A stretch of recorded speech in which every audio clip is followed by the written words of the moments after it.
Bonjour, je suis Virginie. Bienvenue dans le Corps Yoga. Je suis très heureuse de vous retrouver pour cette deuxième rencontre de l'année. Alors, la semaine dernière, nous avons commencé à parler des intentions, du Sankalpa. Bien entendu, cela fonctionne, cela va bien avec la période de l'année puisque l'année civile recommence 2022 et traditionnellement, nous formulons toujours des vœux en essayant de faire en sorte que le nouveau cycle nous apporte quelque chose qu'on n'a pas pu réaliser dans les cycles précédents. Alors oui, bien entendu, c'est bien de le faire début janvier, en début d'année, mais il ne faut pas oublier que ces intentions, on peut les poser tous les jours, à tout moment. Et je voulais reparler et revenir avec vous sur cette notion d'intention et de Sankalpa. Alors d'abord Sankalpa, ce mot, et d'ailleurs je viens de découvrir que je le transcrivais mal et on le voit d'ailleurs aussi mal écrit un peu partout. On le voit écrit S-A-N-K-L-P-A. Et en fait, en cherchant bien, c'est S-A-M-K-L-P-A. Et du point de vue de l'étymologie, alors je reprends mes petites notes parce que j'ai trouvé ça intéressant de faire cette recherche. Un sankalpa, donc on dit que c'est une résolution, une intention, une volonté, donc quelque chose de vraiment actif et volontaire. Et donc on retrouve ce mot sam, sam qui signifie plus ou moins intention, intensif, complètement, mais aussi réciproquement, et ça c'est intéressant. Et puis kalpa, qui signifie faisable, possible, mais aussi moyen ou procédé. Et un petit peu plus loin dans les définitions pour kalpa, on voyait aussi dans la mythologie hindoue, c'est un grand cycle cosmologique de la création où l'univers est créé, où il se dégrade et est annihilé. Donc c'est tout un cycle, un kalpa. Et c'est donc un cycle de tous les possibles. Et ces possibles, on va les évoquer un petit peu ensemble. On dit toujours qu'un sankalpa, c'est donc une affirmation positive, une graine d'affirmation. Une graine, ça revient un petit peu à l'idée de réciproquement, on a pu évoquer tout à l'heure, c'est-à-dire qu'à un moment donné, il faut le planter, il faut planter ce vœu, cette intention, dans un terreau qui sera un terreau fécond, pour que la graine puisse grandir et qu'on puisse réaliser ce vœu. C'est quelque chose qui est réciproque entre ce que l'univers va nous proposer de réaliser et bien entendu notre prédisposition. Donc la graine, c'est quelque chose qui prend du temps, que l'on plante, et il faut la formuler aussi. Donc en la formulant, il faut la formuler, on parle toujours d'intention positive. Je reviens là-dessus aussi parce que ce n'est pas, comme on pourrait l'entendre beaucoup en ce moment, ou même ces dernières années, de la pensée positive. Ce n'est pas de cet ordre-là. Il faut qu'elle soit positive parce que dans l'univers, et j'insiste, je sais que je l'ai déjà dit, mais j'insiste, l'univers n'entend pas la négation. La négation, c'est une formulation de langage qui n'existe pas dans la nature. Donc, formulez toujours de façon très positive. On ne dira pas « je ne veux plus manger de chocolat », mais on dira « je veux arrêter de manger du chocolat ». Dans « ne plus manger de chocolat », on va entendre « plus manger chocolat ». Et donc, on risque d'avoir des sankalpas qui vont fonctionner très bien, mais à l'envers par rapport à la formulation que nous avions posée.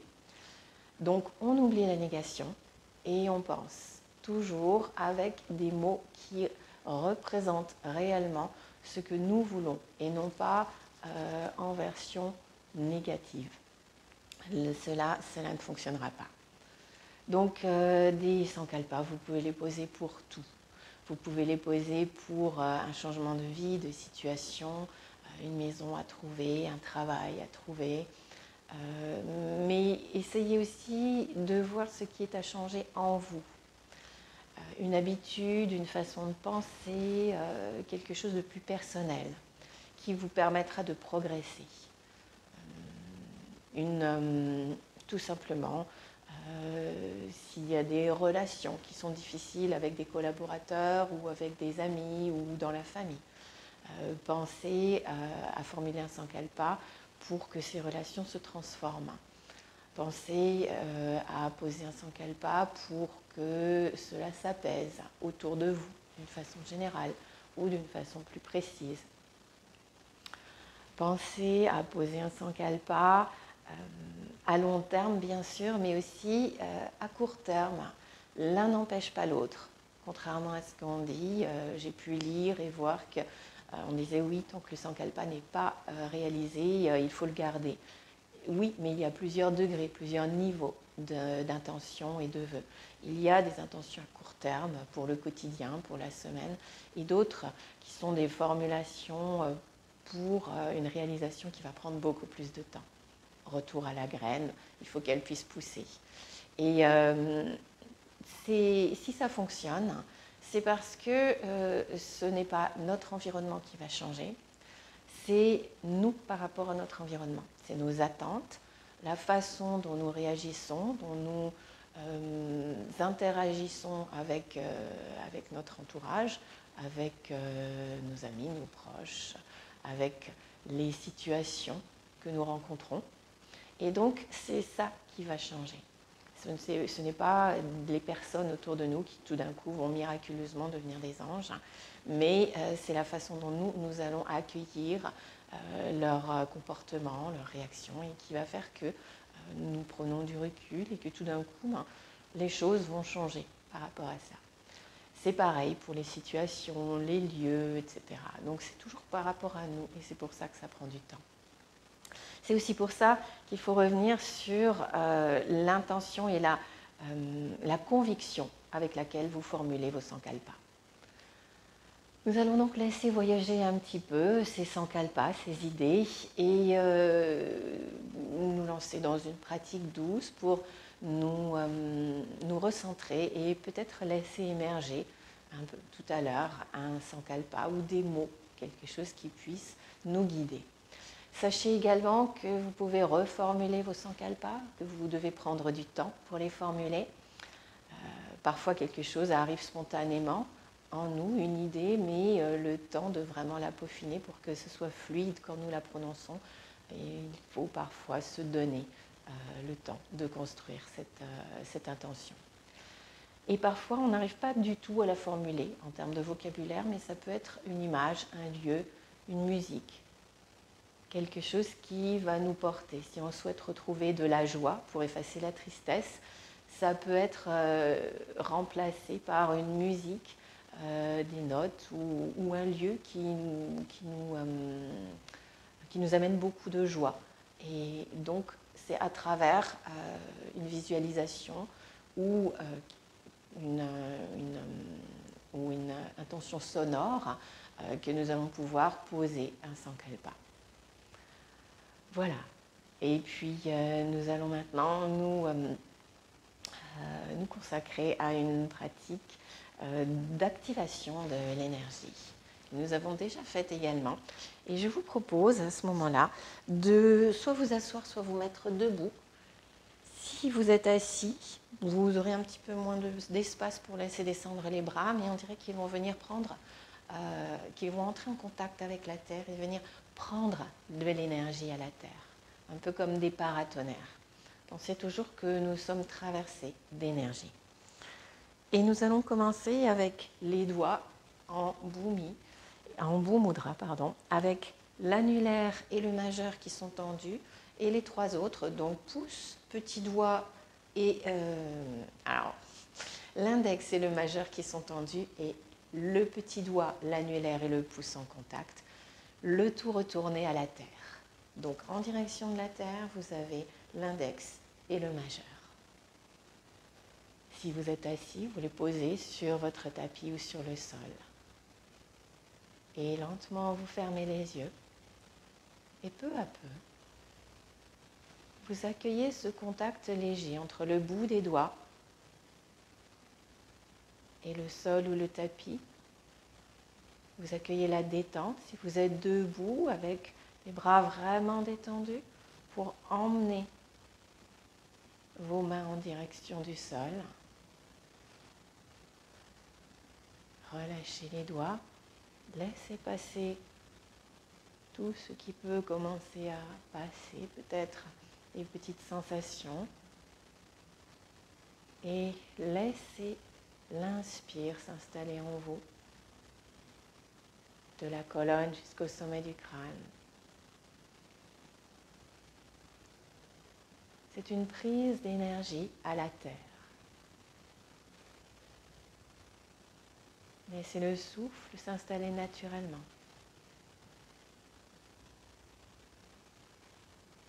Coccyx, sommet du crâne. Sol, plafond. Terre, ciel.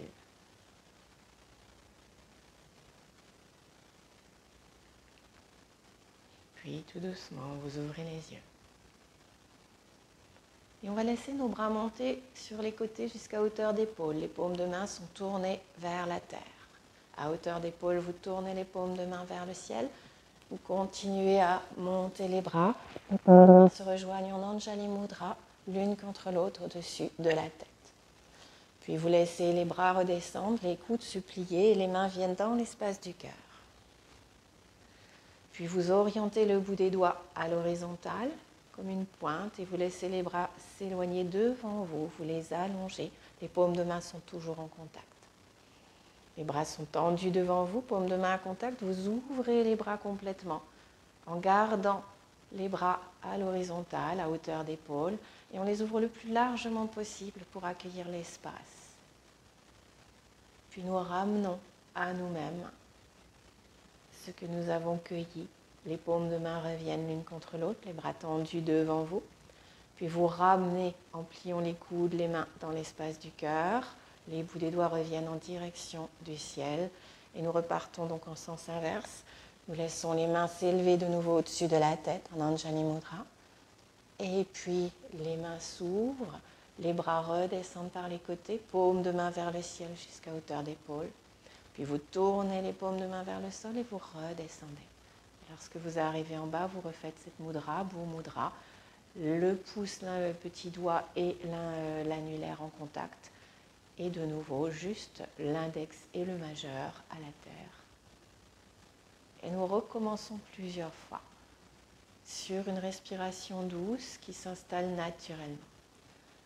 Inspire, je laisse mes bras monter à hauteur d'épaule, puis je tourne les paumes de main et je monte au-delà de la tête, Anjali Mudra. Dans l'expire, je laisse les bras descendre devant moi, les mains dans l'espace du cœur. Puis j'ouvre complètement les bras vers l'avant, je les allonge et j'ouvre mes bras largement pour accueillir la terre, l'univers, le ciel. Et je ramène à moi tout ce qui m'a été offert. Je le ramène dans l'espace du cœur. Je reviens me connecter au niveau du ciel. Et je laisse mes bras redescendre de nouveau par les côtés. À hauteur d'épaule, je change d'orientation pour les paumes de main. Les mains redescendent en direction de la terre. Je me connecte à la terre en arrivant en bas. Et je continue.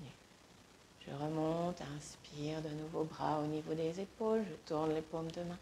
Je repars vers le haut. Je ramène les mains dans l'espace du cœur. Et j'offre tout ce qui vient de moi à l'univers en allongeant les bras devant et en ouvrant les bras. J'offre et j'accueille un échange, une réciprocité. Puis je ramène à moi. Je me laisse traverser. Et je me reconnecte encore et encore avec le ciel et la terre.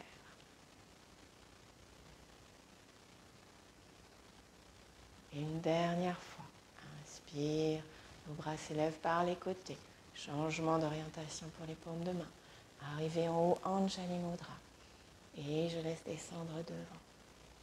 Je me recentre et j'offre tout ce que j'ai à l'intérieur. J'ouvre les mains grands et j'accueille et je ramène à moi ce qui m'a été offert en cadeau. Je ramène les mains dans l'espace du cœur, j'ouvre et je me reconnecte au ciel, les bras levés, à l'espace tout autour de moi et à la terre. Et là, je garderai les mains à la terre en mode à nouveau bout mudra ou simplement tous les bouts des doigts connectés au sol. Inspire, expire douce. Les bouts des doigts en contact avec le tapis ou le sol.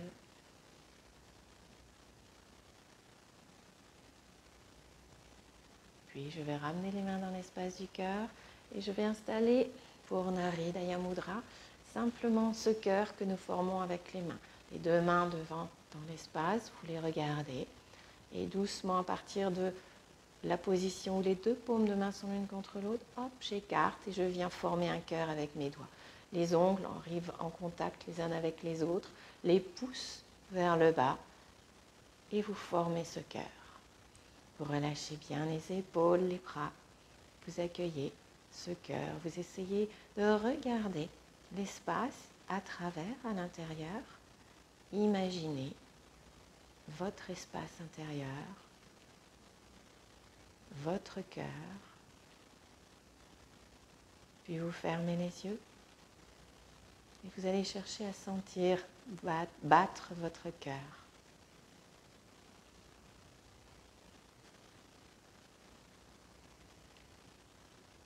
Vous laissez le souffle se glisser dans tout votre corps, que vous soyez debout ou assis. Et vous laissez vagabonder votre esprit autour du Sankalpa, intention, résolution. Relâchez bien les épaules, le dos est redressé. Vous laissez passer l'énergie en vous, vous relâchez tout ce qui pourrait empêcher l'énergie de circuler.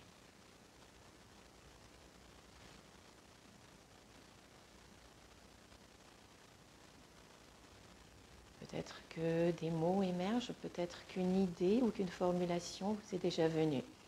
Si c'est le cas, tout en maintenant cette mudra du cœur, vous allez la prononcer mentalement pour vous 3 fois, avec beaucoup de force et de conviction.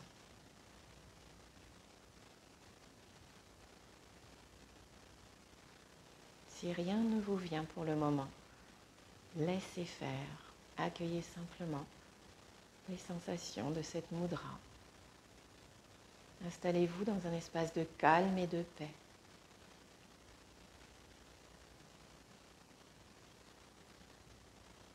Plantez le calme et la paix comme on plante un mudra.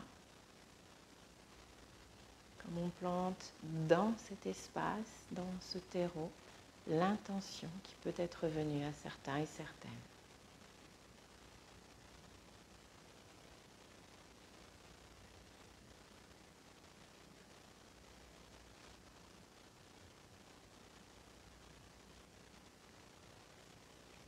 Et puis, tranquillement, vous allez laisser les mains se reposer dans l'espace, les genoux ou le giron, les paumes de main ouvertes, les doigts détendus.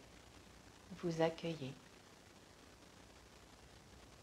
Et vous continuez à laisser tourner ou tournoyer tout autour de vous la sensation de force, de conviction,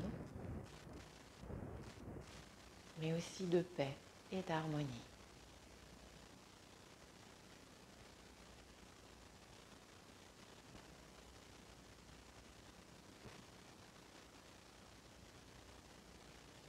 Tranquillement, vous ouvrez les yeux.